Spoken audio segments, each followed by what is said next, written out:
जो आज का टॉपिक है भैया, गुड इवनिंग।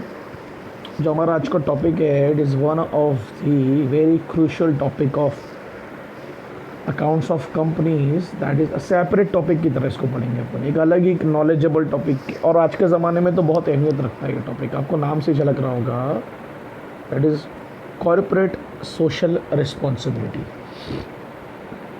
यानी एनी एसोसिएशन ऑफ पर्सन, कोई भी हो, चाहे कंपनी हो, चाहे कोई पार्टनरशिप हो, चाहे कोई कॉरपोरेशन हो, चाहे कोई एनी एसोसिएशन, उनकी कुछ सामाजिक जिम्मेदारी तो बनती है।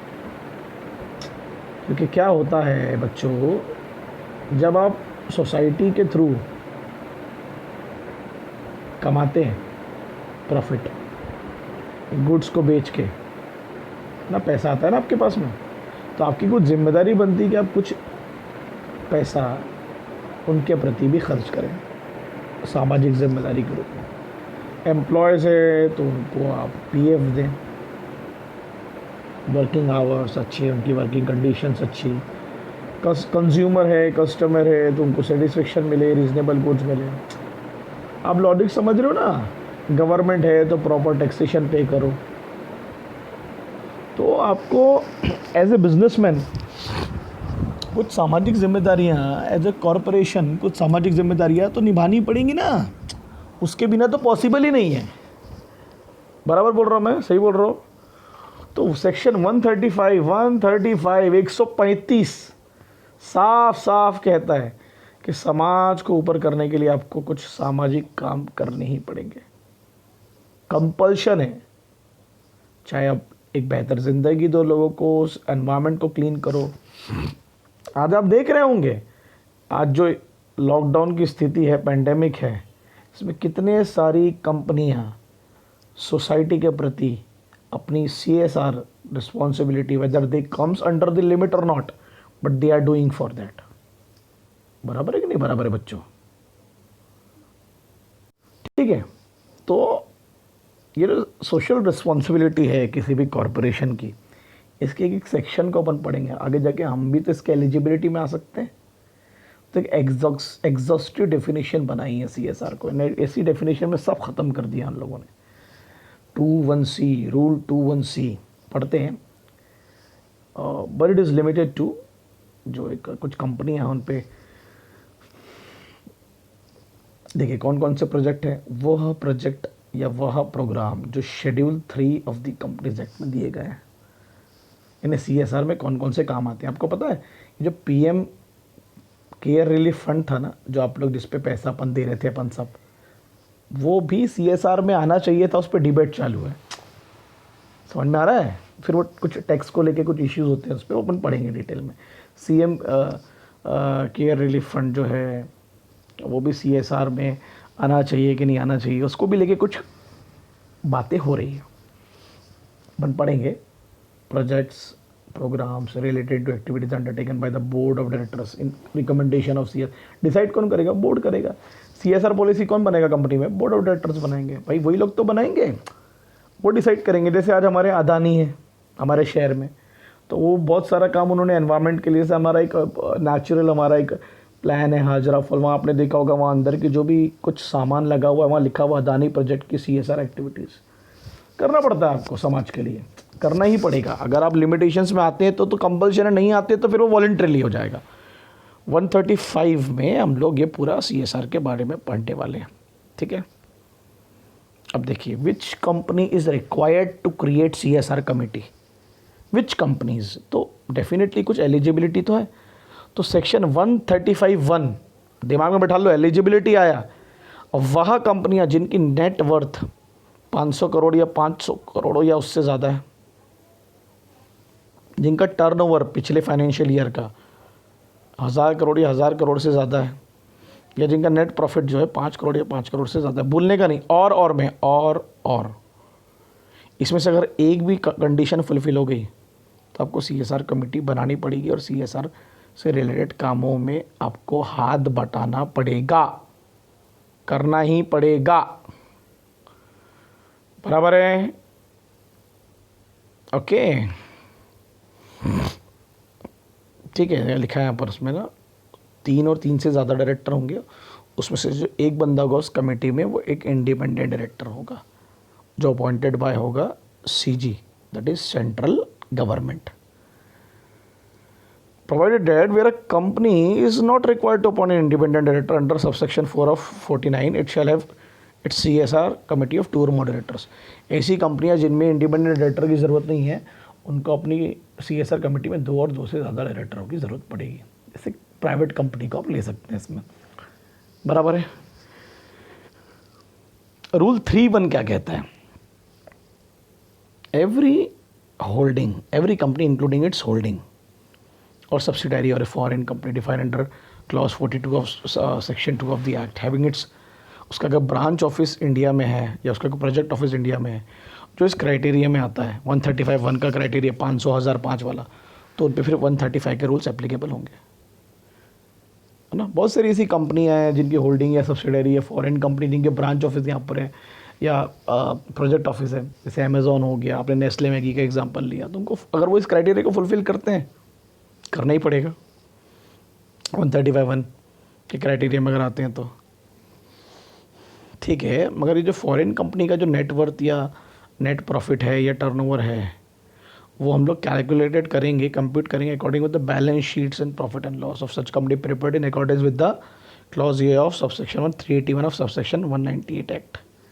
Section 381 and 198 of the companies act के तहत फॉरेन कंपनी के बैलेंस शीट और प्रॉफिट एंड लॉस को कैलकुलेट किया जाएगा. भूलना मत, यानी कैसा? सेक्शन 381 सबसेक्शन 1 और उसका क्लॉज ए. ठीक है, क्लियर है. नेटवर्थ का मतलब उन्होंने बोल दिया 2 सबसेक्शन 57 में डिफाइन किया है. मीन्स द एग्रीगेट वैल्यू जो पेड अप शेयर कैपिटल, जो रिजर्व्स आपने सालों से जमा किए प्रॉफिट के थ्रू, सिक्योरिटी प्रीमियम अकाउंट का जो वैल्यू होती है, जो आप शेयर्स सिक्योरिटी प्रीमियम पे जो बेचते हो, जितने भी आपके लॉसेस और एक्सपेंडिचर उसको माइनस करने के बाद जो आपके पास पैसा बचा है ना, नेटवर्थ आपकी जो एक्चुअल वैल्यू साल के अंत में जो होती है, बराबर है कि नहीं बराबर है? जितने पूरा डिडक्शन कर दिया आपने लॉसेस को, एक्सपेंडिचर्स को, जो फ्यूचर एक्सपेंडिचर थे, जो आपके अदर एक्सपेंडिचर थे, जो नॉट रिटर्न ऑफ, जो नहीं रिटर्न ऑफ हो पाए, जो आपको देना ही था, जब वो सब करने के बाद जो आपके पास वैल्यू होगी 500 करोड़ 500 करोड़ से ज़्यादा, वो आपकी नेटवर्थ कहलाएगी. बराबर है कि नहीं बराबर है ना? But does not include reserves created for revaluation of assets.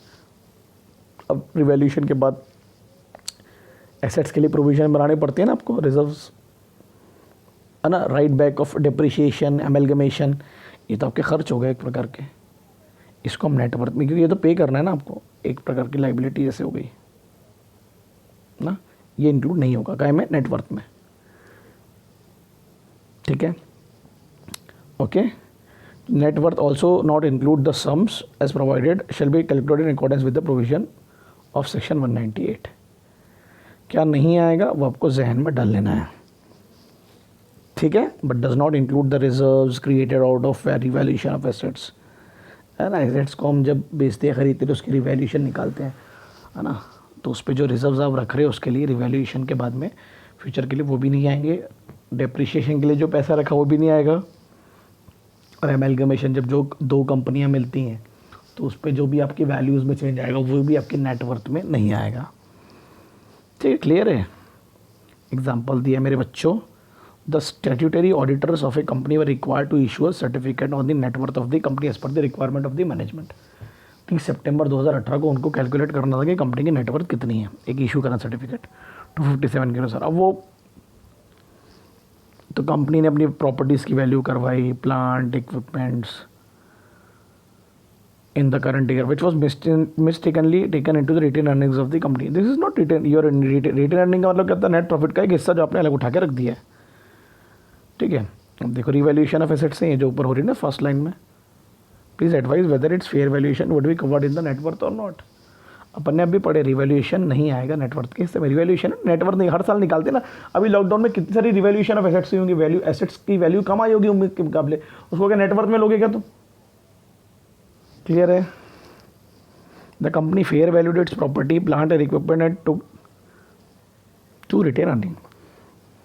Even if the company has taken the fair valuation of retained earning, कि मैंने कितना रिटेन किया, सही वैल्यू के हिसाब से भी रखा है ना। And the resultant credit in reserves what ever name called, आप रिजर्व्स के तौर पर अगर जो भी पैसा रखते हो आप रिवैल्यूएशन के बाद जो आप रिजर्व्स के तौर पर रख रहे हो, जो ऑलरेडी एक्सक्लूड हो चुका है 257 की डेफिनेशन में, ये सब एक्सक्लूड ही किया जाएगा।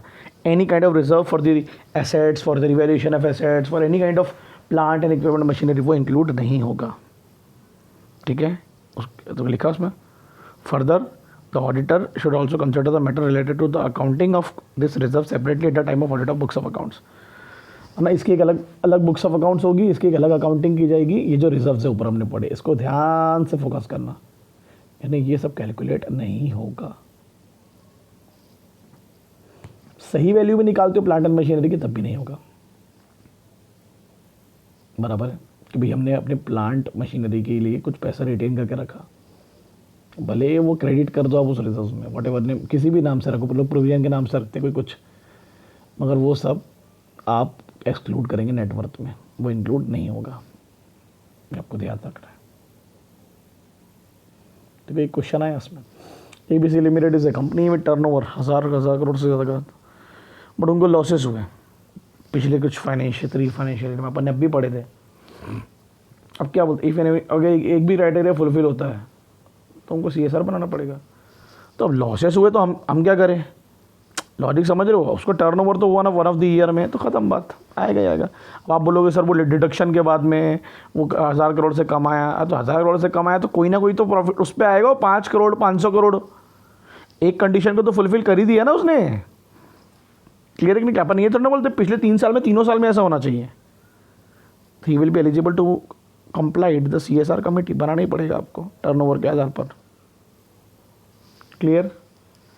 एक्सक्लूजन ऑफ कंपनीज, कौन कौन सी कंपनियां हैं जो भैया CSR कमेटी बनाने के अंदर नहीं आती हैं।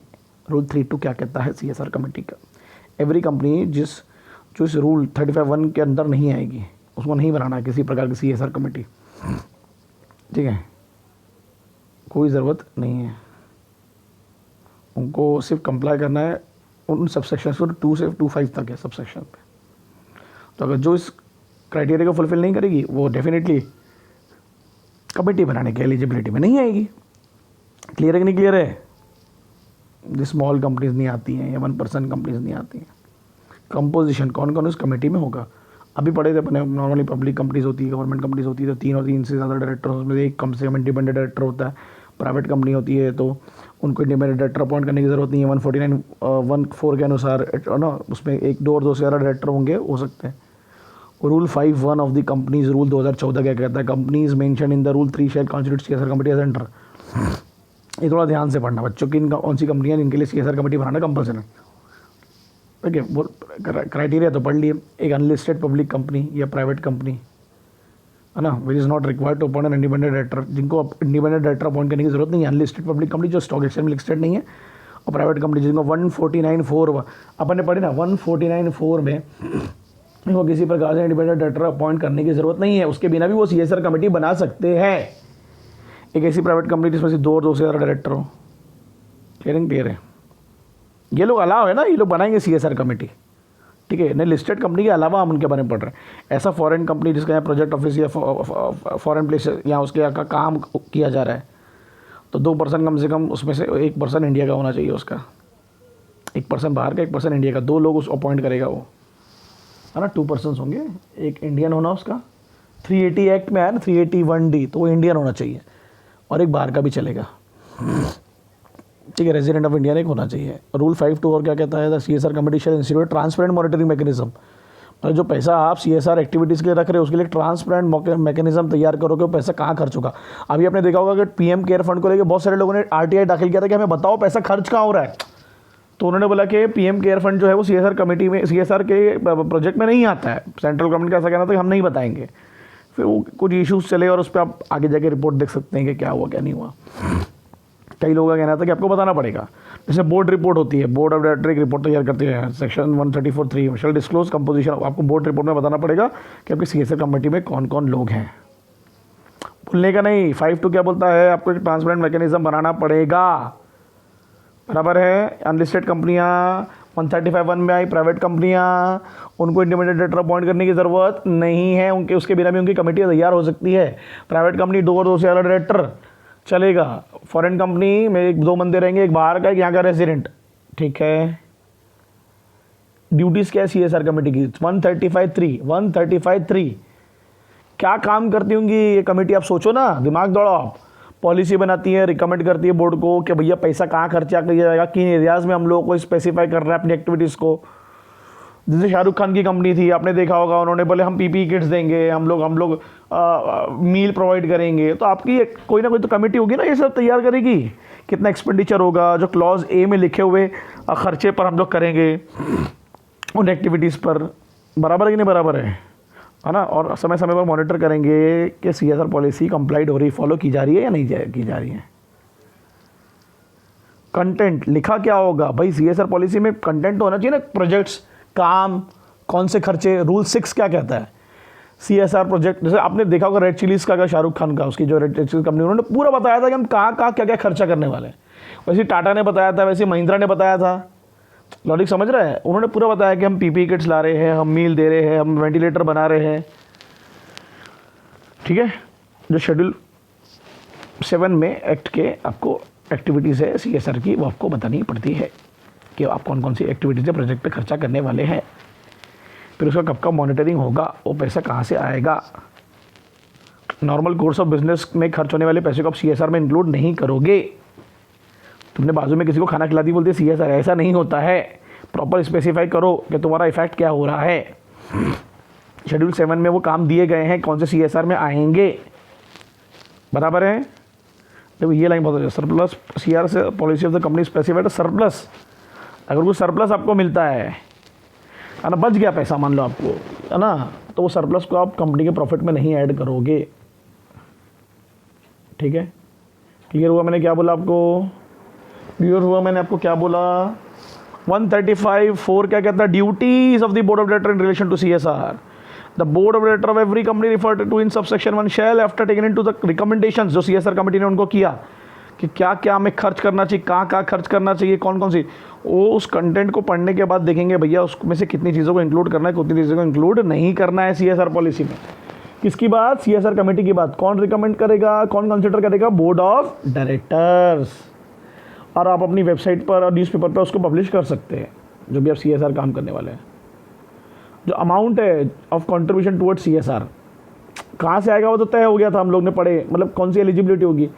अब जो क्या लिखा उसमें 135(5) the board of every company shall ensure. अब तुमने अनाउंस तो कर दिए, तो हर फाइनेंशियल ईयर में तुमको क्या करना है, एटलीस्ट अपने नेट प्रॉफिट का, एवरेज नेट प्रॉफिट का, जो पिछले 3 साल का आपका एवरेज नेट प्रॉफिट होगा, कितने साल का, जैसे 3 साल में मान लो आपको नेट प्रॉफिट आया 10 करोड़, एग्जाम्पल दे रहा हूँ, समझा रहा हूँ आपको मैं, 10, 12 और 10, इसका एवरेज निकालो 9 करोड़ होगा ना, हाँ 11 करोड़, सॉरी 11 करोड़ इसका एवरेज आया एग्जाम्पल के तौर पर।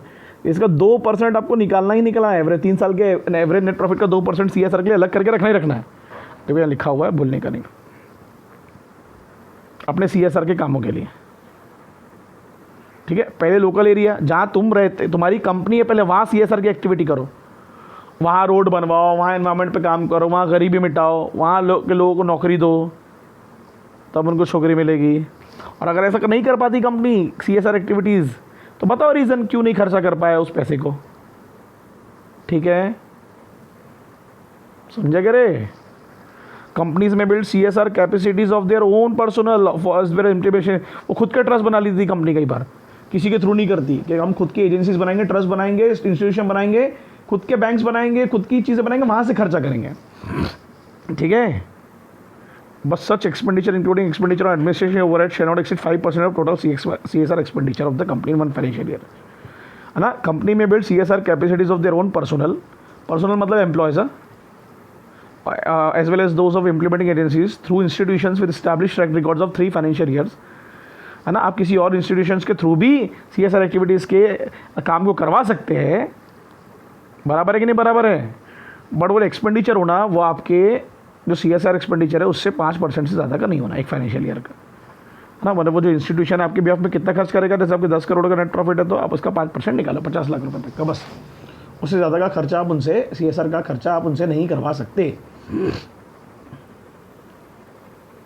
ठीक है। दूसरी बात, एक और चीज़ है, अगर पर्सनल मतलब आप अपने एम्प्लॉयज़ पे अगर CSR एक्टिविटीज़ का खर्चा कर रहे हैं तो कितना बोल रहा है वो, जितना भी CSR का एक्सपेंडिचर होगा उसका 5% ही अपने एम्प्लॉयज़ पे खर्चा होगा। सब कुछ अपने एम्प्लॉयज़ पे कर दोगे, करो ना, अगर बाहर के लिए भी तो रखो, लोकल एरिया के लिए। तो अगर कोई बोलेगा कि आप अपने पर्सनल पे मतलब एम्प्लॉयज़ पे है ना, अपने HR पे कितना खर्चा करने वाले टोटल एक्सपेंडिचर जो CSR का था, तो मतलब 100 करोड़ था, 100 करोड़ का 5% निकालो, इतना आपको खर्चा करना है। किन पे? पर्सनल पे, एम्प्लॉयज़ पे, उनकी वर्किंग कंडीशंस पे, या जो भी आप चीज़ें कर सकते हो। ठीक है, ये आपका CSR का एग्जाम्पल है। एक XYZ limited is a listed company जिसका टर्नओवर 1200 करोड़ और उससे ज़्यादा का 2017-18 का। एक CSR कमेटी बनाई गई बोर्ड के द्वारा for recommend CSR project which was approved by the board. Board ने अप्रूव भी कर लिया। Company finalize the project CSR initiative which required funds 5% of average net profit of the company for last 3 years। Will such excess expense be counted in subsequent financial year as a part of CSR expenditure. 2% से ज़्यादा का नहीं बोला था ना मैंने अभी पीछे। अब अगर आप 5% ले रहे हो तो बोल रहा है कि आने वाले टाइम पर क्या वो ऊपर का जो 3% है उसको हम क्या काउंट करेंगे एज CSR एक्सपेंडिचर। अब देखो 135 क्या बोलता है, ध्यान दो। In terms of section 135(5) the board of director of company to which section 135 is applicable, जिनके वो टर्नओवर और एप्लीकेबिलिटी पूरे एप्लीकेबल होगा, कि अब कंपनी कम से कम एटलीस्ट है ना नेट प्रॉफिट का ड्यूरिंग द 3 फाइनेंशियल ईयर, जो भी एवरेज 3 साल का नेट प्रॉफिट निकला उसका 2% आपको खर्चा करना ही है। ऐसा कोई प्रोविजन नहीं है कि आपने अगर ऊपर अभी इस साल 5% कर दिए तो वो 3 साल, लॉजिक समझा कि वो 3 आपने आने वाले साल का भी 2% कर दिया, कैरी फॉरवर्ड कर दोगे उसको। So the word used in the sections are at least, so therefore any expenditure over 2% would be considered as voluntary higher spending. Law क्या बोल रहा है? कम से कम 2% तो करो। अगर तुम 2% से ज़्यादा करते हो तो वो वॉलंटरीली है, अगले साल भी एटलीस्ट 2% करना ही पड़ेगा। तुम ये नहीं बोलोगे कि हमने अगले साल का भी इस साल में इंक्लूड कर दिया, तो ऐसा कुछ नहीं होगा, क्योंकि वो ऊपर के 3% वॉलंटरीली थे। समझा गया क्या बोला? ठीक है, तो अब 2% तुमने लोकल एरिया पे खर्चा कर लिया, बाकी के 3% तुमने अपने पर्सनल पे खर्चा कर लिया, तो वो तुमने किया ना, हमने तो बोला ही नहीं था। तो अगले साल भी आप एटलीस्ट 2% खर्चा करेंगे ही करेंगे। समझा? करना ही पड़ेगा। रूल 4 CSR एक्टिविटीज़ में है भैया। ठीक है, ये तो अभी हमने पढ़ लिए थे, ये वाला तो हो गया था अपना। Normal course of business include नहीं होता CSR एक्टिविटीज़ में। ठीक है, the board of director of a company may decided undertake CSR activities approve by CSR committee through a company establish under section 8 of the act. Section 8 company आ गया मतलब not for profit और trust और society, इनके through करते कि नहीं करते? टाटा ट्रस्ट, रिलायंस फाउंडेशन, सुने हो ना, बीइंग ह्यूमन फाउंडेशन, इनके थ्रू आप अपनी CSR एक्टिविटीज़ करवा सकते हैं। सोसाइटी के थ्रू या गवर्नमेंट भी क्रिएट करती है, गवर्नमेंट कंपनियों के थ्रू, गवर्नमेंट ट्रस्ट के थ्रू। ठीक है, क्लियर हुआ? क्या बोला, समझा गया? देखो यहाँ पर एक एग्जाम्पल दिया है बच्चों, provided that if the board of a company decide to undertake CSR activity through a company, section 8 company के थ्रू आप अपना पैसा खर्चा करना चाह रहे हैं CSR का, कोई ट्रस्ट या कोई सोसाइटी है ना, सच कंपनी ट्रस्ट और सोसाइटी शेल उसका उनका ट्रैक रिकॉर्ड होना पिछले 3 फाइनेंशियल ईयर का, कि उन्होंने ये काम किया है, मतलब ऐसी, मतलब ये 3 साल से वो ये CSR एक्टिविटीज़ में इन्वॉल्व हैं, कुछ प्रोजेक्टर उस पर काम कर चुके हैं, तब उनको अलाउ किया जाएगा। मतलब वो कंपनी सेपरेटली ये काम कर रही थी, अब मेन कंपनी उनसे ये काम करवा रही, तो इनका 3 साल का एक प्रीवियस ट्रैक रिकॉर्ड होना चाहिए। यहाँ लिखा हुआ है, आपको डरने की ज़रूरत नहीं है। यहाँ देखो, ठीक है। अभी सलमान खान ने एक ब्रांड निकाला फ्रेश, मान लो उनकी कंपनी है, उन्होंने फ्रेश करके एक ब्रांड निकाला, अब उनकी बीइंग ह्यूमन फाउंडेशन ऑलरेडी है, तो ऑलरेडी ये काम कर रही है। अब इसको फ्रेश को मान लो इसके नेटवर्थ 500 करोड़ से ज़्यादा हो गया, अब इसको CSR एक्टिविटी करना है, किसके थ्रू? बीइंग ह्यूमन के थ्रू, तो कर सकती है ना, क्योंकि ऑलरेडी इनका 5-10 साल का ट्रैक रिकॉर्ड है, सेपरेटली वो ये काम कर ही रहे थे। आप दूसरी कंपनियों से भी कोलैबोरेट हो सकते हो, जुड़ सकते हो फॉर अंडरटेकिंग CSR एक्टिविटीज़। बराबर है कि नहीं बराबर है? 135(5) क्या कहता है? CSR प्रोजेक्ट एक्टिविटीज़ इंडिया में ही की जाएंगी हैं, CSR का खर्चा इंडिया के बाहर नहीं, फिर वो CSR नहीं कहलाएगा। बाहर कैसे खर्चा करोगे आप? कंपनी के बेनिफिट्स को, एम्प्लॉय को बेनिफिट्स होना चाहिए, उनकी फैमिलीज को, है ना। अब देखो, and their families shall not be considered CSR activities. Employ को बेनिफिट दे रहे हो तो अलग बात होगी, कंपनी को दे रहे हो तो फिर वो CSR में नहीं आएगा। ठीक है, एजुकेशन या हेल्थ वेल्थ वो CSR में नहीं आएगा, वो तुम वॉलंटरली खर्चा कर लो। फिर मैंने अभी पढ़ाया था आपको ये कि कंपनी अपनी कैपेसिटी को भी इम्प्रूव कर सकती है अपने पर्सनल के लिए, और अगर वो 2% से ज़्यादा का होता है तो वो वॉलंटरली होगा। आप मिनिमम 2% खर्चा करो, आपको बोला ऊपर वाला, तो आपने ज़्यादा का जो किया वो अगले साल ट्रांसफ़र नहीं होगा, अगले साल आपको एटलीस्ट फिर 2% खर्चा करना पड़ेगा। मैंने आपको बताया था ये चीज़। ठीक है, और पर्सनल पे खर्चा करना है तो पिछले 3 साल के एवरेज प्रॉफिट का कितना खर्चा कर सकते हो आप पर्सनल पे? 5% का CSR टोटल। पर्सनल बड़ा है मतलब एम्प्लॉय, ये डायरेक्टली इनडायरेक्टली कहीं पॉलिटिकल पार्टी को कंट्रीब्यूशन दे दो CSR के लिए, जो हमारे देश में होता ही है इलेक्ट्रल बॉन्ड के रूप में, जो बेवकूफ़ बनाया जाता है हमको, मगर वो CSR की उसमें नहीं आएगा। वो तो आप अपना टैक्स बचा रहे हो, अपना पैसा बचा रहे हो, तो बहुत सारा फ्रॉड ब्लैक मनी में आता है वो कंट्रीब्यूशन जो होता है। इलेक्ट्रल बॉन्ड में हमने देखा होगा, एनोनिमस नाम से आप डोनेशन दे देते हैं, कुछ नाम तक नहीं रहता उसमें। ADB limited is engage in the business of construction. ठीक है भैया, जो कहाँ काम कर रहा है? NCR दिल्ली में। ठीक है भैया, the company is looking for new project particularly in southern part of India, मतलब नीचे साइड में सदर्न इंडिया में, है ना, वहाँ मार्जिन बहुत हाई है, प्रॉफिट कैसा उनको लगा। During the year 31 March 2018 company got covered with in the requirement of CSR। अब कंपनी आ गई CSR एक्टिविटी के अंदर, आ गई, एलिजिबिलिटी आ गई होगी ना। तो nature of the business, company has a large employ base, construction का काम है, लार्ज एम्प्लॉय बेस है। अब उन्होंने डिसाइड किया कि अब CSR के कुछ पैसा जो मैं है वो अपने एम्प्लॉयज़ के लिए खर्चा करूँ, जो अल्टीमेटली आप एम्प्लॉयज़ को जब खर्च करते हो तो अल्टीमेटली किसको हेल्प करेगा? बिजनेस को। मोटिवेशन मिलता है ना भाई, अच्छा घर दोगे, अच्छी सैलरी दोगे तो, अच्छा उनको काम करने का माहौल दोगे तो अपन अब भी पढ़े जो प्रोजेक्ट है, प्रोग्राम है ना, आप सिर्फ एम्प्लॉय को बेनिफिट दोगे, उनकी फैमिली को नहीं, तो आएगा ना CSR में, आएगा ना, it is a part of CSR। अगर ऊपर फैमिली लिखा होता तो हम बोलते फैमिली वाला CSR में नहीं आएगा, पर एम्प्लॉय वाला आएगा, खत्म बात। जैसे अपन ने 12th में भी पढ़े हैं, बहुत सारी कंपनियाँ किसी की आंखों के इलाज करवा रही है, वो CSR में आएगा नॉर्मल, मगर वो जो आंखों के इलाज जिनके हो रहे हैं फैमिली नहीं होनी चाहिए एम्प्लॉयज़ की। कोई एनवायरनमेंट पे काम करता है, एक्सेप्शन है भाई कुछ। Companies rule 2014 for some activities which are not considered as CSR activities. Rule 44 पढ़ने आउटसाइड इंडिया, नहीं CSR नहीं कहलाएगा। एम्प्लॉयज़ को इंक्लूड, बट उनकी फैमिलीज इंक्लूड नहीं होंगी। ठीक है, and contribution of any amount directly indirectly political party. ठीक है, बट इसमें लिखिए सिर्फ एम्प्लॉयज़ और उनकी फैमिलीज पे कर रहे हो तो वो नहीं होगा CSR, बट एम्प्लॉयज़ पे कर रहे हो, फैमिली पे नहीं कर रहे हो, ध्यान देना बहुत इंपॉर्टेंट है। और एम्प्लॉय के अलावा बाहर भी खर्चा कर रहे हो तो वो CSR में आएगा। आप शायद कंफ्यूज हो गए होंगे यहाँ पर ना, सिर्फ इन्हीं पे खर्चा कर रहे हो, उनकी फैमिली पे कर रहे हो, बाहर तो करो लोगों के लिए, ये CSR है, ये नहीं होता है। मगर यहाँ तो सिर्फ ये दोनों पे बोल रहा है ना, वो बाहर तो कुछ बात ही नहीं हो रही है। ठीक है, क्लियर है? यहाँ तक समझा आप लोगों को? अपन ने अच्छा खासा एक प्रोविज़न ख़त्म करने की कोशिश करेंगे। ये वीडियो अपना यहाँ तक समझ लो। एक्सेप्शन भी हो गया अपने, नेट प्रॉफिट भी कैसे निकाले हमने देख लिए।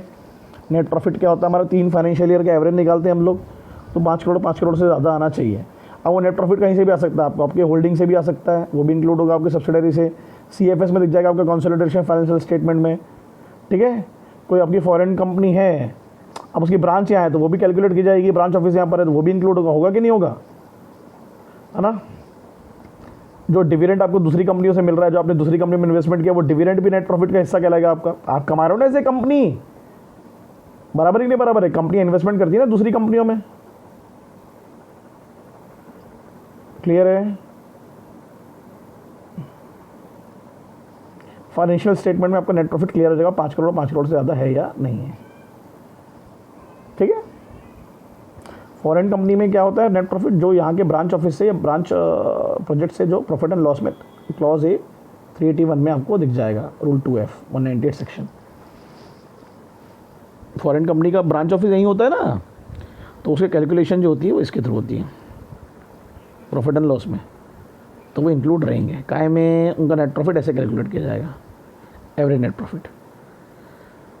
CSR की reporting rule 8, the board of the director of the company covered under this rule pertaining to financial year commencing on 1 April 2014 include the annual report on CSR। आपको CSR पे एक एनुअल रिपोर्ट बनानी पड़ेगी, उसको AGM में रखना पड़ेगा।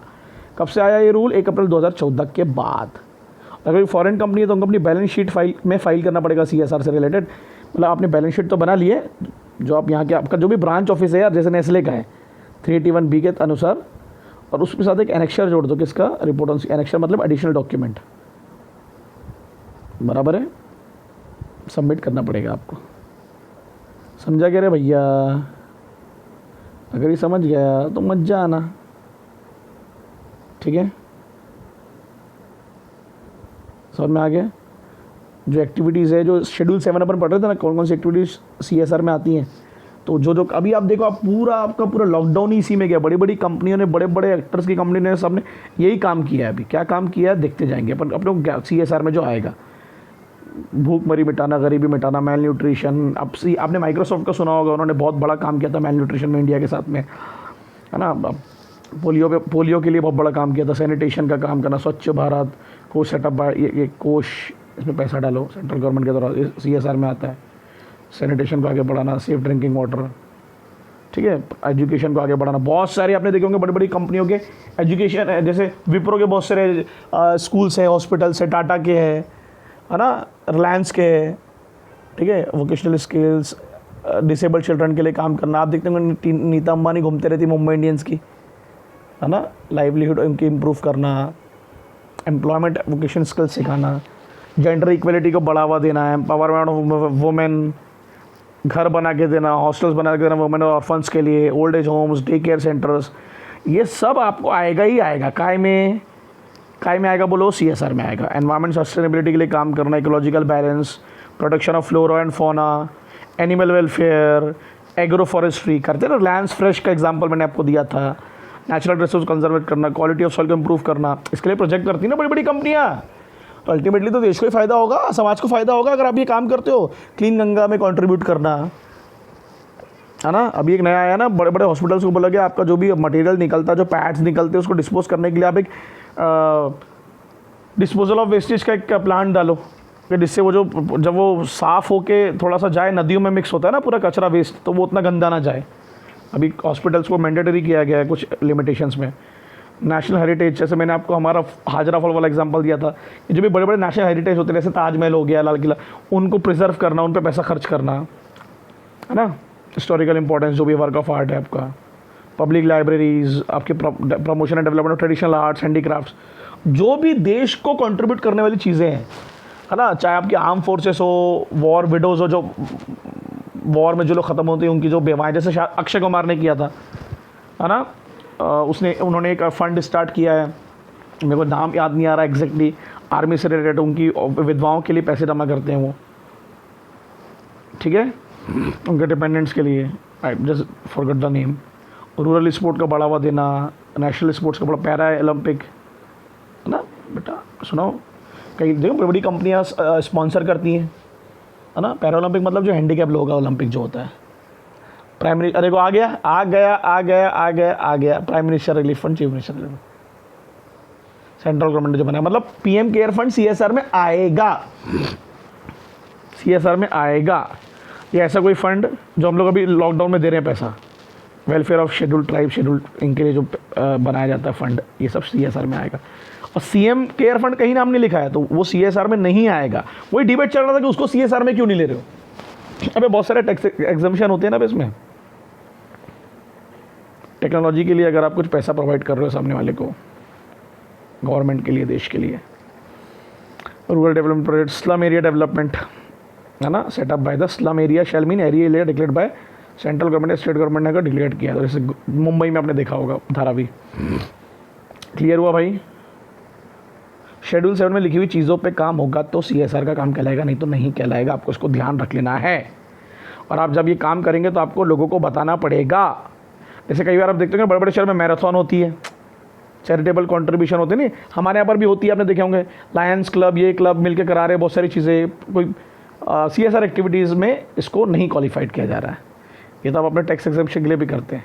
ये कुछ चीज़ें ऐसी होती हैं जो CSR में नहीं आती हैं, ये जो लिखी हुई हैं यहाँ पर।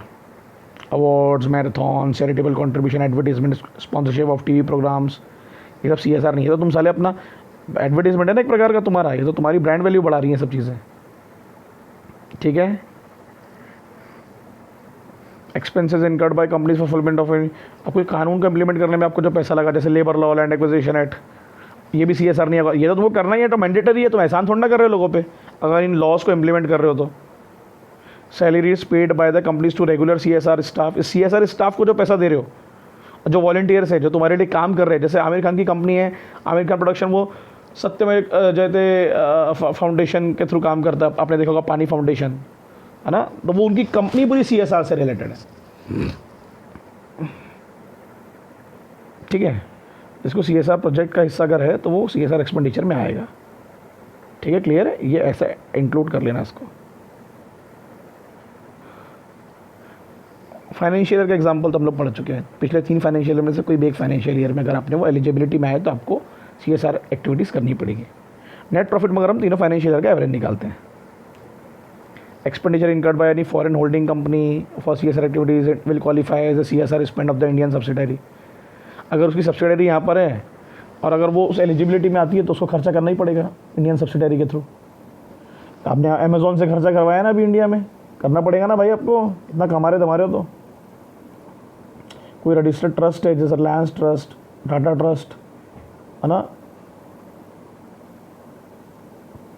ठीक है, क्लियर, उनको भी खर्चा करना पड़ेगा। उनको तो बनाया इसलिए जाता है, सेक्शन 8 कंपनी को, ट्रस्ट को तो बनाया इसलिए जाता है कि आप बेटा CSR का ही काम करो, बीइंग ह्यूमन फाउंडेशन CSR का ही काम करो। देखो लिखा है ना उसमें, एक्सक्लूसिवली उनको बनाया इसलिए गया है, एक्सक्लूसिवली कि तुम बेटा काम ही वही करो जो शेड्यूल 7 में लिखा हुआ है। और अगर तुम ऐसा नहीं करते हो, तो फिर ये फाइन है, पेनल्टीज़ हैं। कंपनी अगर 135 सेक्शन को पूरा फुलफिल करना भूल जाती है, 2, 3, 4, 5 जो भी सेक्शन हमने पढ़े भी, 1 में तो एलिजिबिलिटी है ना, डिस्क्लोज नहीं करती इन्फॉर्मेशन को, बताती नहीं कितना CSR का उन्होंने खर्चा किया, कितना नेट प्रॉफिट हुआ, एटलीस्ट 2% अगर आपने खर्चा ही नहीं किया, देखो लिखा ना पर अपने पढ़े थे ना, और रीजंस भी नहीं बता पा रही कि क्यों नहीं कर पाए, है ना। CSR कमेटी की जो रिपोर्ट थी उसको डिस्क्लोज नहीं किया अगर आपने, तो लिखा 50,000 का फाइन, 25 लाख तक जाएगा। और जो ऑफिसर है उनको तो इम्प्रिजनमेंट भी होगा, सज़ा भी होगी जेल में 3 साल तक की, बाप रे, 50,000 का फाइन और 5 लाख तक की फाइन एक्सटेंड हो सकती है। ये बोलने का नहीं है अपने को, ख़त्म कर दिया अपन ने भाई इतना बड़ा टॉपिक 1 नंबर तरीके से। तुरंत आज ही पढ़ने का, आज ही रिवाइज करने का, अंडरलाइन कर करके उसको एक ना एक क्वेश्चन तो छापेगा वो उससे, ठीक है। समझ में आया मैंने क्या बोला आप लोगों को? तो ये इंपॉर्टेंट टॉपिक हमने आज खत्म किया। वो 5% वाला भूलना मत, जो 5% वाला हम लोग पढ़ रहे थे, ठीक है। एक एक चीज़ को बना, नेट वर्थ क्या होती है वो क्लियर हो गया, नेट प्रॉफिट क्या होता है वो क्लियर हो गया, ठीक है, क्लियर हुआ। 5% वाला आपको समझाना क्या था, अगर आप अपने ही पर्सनल पे, एम्प्लॉयज़ पे, अपनी ही इंस्टीट्यूशंस के एस्टेब्लिश, आपका ट्रैक रिकॉर्ड रहा है कि आप, देखो लिखा ना उसमें, agencies through institution with establish track records, जिनका एस्टैब्लिश ट्रैक रिकॉर्ड रहा है, बट अगर वो 5% से ज़्यादा का आप खर्चा नहीं कर सकते टोटल एक्सपेंडिचर जो कंपनी का फाइनेंशियल ईयर रहेगा, और वो जो 5% से ज़्यादा का खर्चा है वो आप अगले साल के 2% में इंक्लूड नहीं करोगे, आपको अगले साल फिर वो करना ही पड़ेगा, और आपको वॉलंटरी कराएगा ऊपर का 3%, चाहे वो आप खुद करो या किसी इंस्टीट्यूशन के थ्रू करवाओ जो आपने खुद ही ने एस्टैब्लिश किया था, जिसका ट्रैक रिकॉर्ड है 3 फाइनेंशियल ईयर में कि वो यही काम कर रहा है, जैसे being human foundation, Reliance foundation, ठीक है। तो 3 साल का ट्रैक रिकॉर्ड होगा तब आप उसके थ्रू अपना काम करोगे, यानी पहले आपको 3 साल उसको खुद ही ये काम करवाना पड़ेगा एज ए इंस्टीट्यूशन, फिर आप अपनी मेन कंपनी के थ्रू ये काम करवा सकते हो, ठीक है बच्चों। चलो बाय।